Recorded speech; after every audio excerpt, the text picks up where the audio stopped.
In this video, we're going to create stage 16 and 17.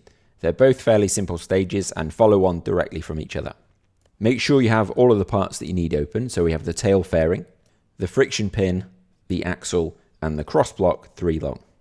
To start off, I'm going to go to the axle part and I'm going to go to File, Make Assembly From Part. Then, as usual, I'm going to pin the Insert Components menu open and I'm going to insert all of the components. I'm going to start off with the axle.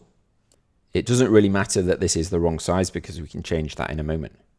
Then I'm also going to insert the tail fairing and spin that around. Next is the cross block 3 long. I'm going to spin that around as well. And at this stage, I'm also going to insert the friction pins, and there's 2 of those. We can then close the Insert Components menu and start to put everything in the right place.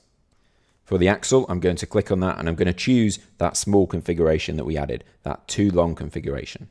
Then I'm going to make the axle concentric with the axle hole on the fairing. It's sort of hard to see exactly how far this axle goes into the part, but what I'm going to do is expand that axle part. I'm going to choose the plane that goes down the middle, so that's the front plane, and then I'm just going to make that coincident with this outer face of the fairing. I'm also going to lock the rotation of that axle, so I'm going to expand the mates here at the bottom. I'm going to right click on that first concentric mate and I'm going to press lock rotation. Then I'm going to make that cross block in place using similar principles. So I'm going to select a circular face, also a circular face inside the axle hole. I'm going to lock the rotation. And then I'm just going to make these 2 faces coincident. So it should be something like that. And that's stage 16 done. Then for stage 17, we just need to add these 2 friction pins. So I'm going to choose these 2 faces and make those concentric. I'm going to lock the rotation and then I'm going to drag the pin down. And it's a little hard to see how far these ones should go down. They actually do stick out of the bottom a little bit. So it should be something sort of like this.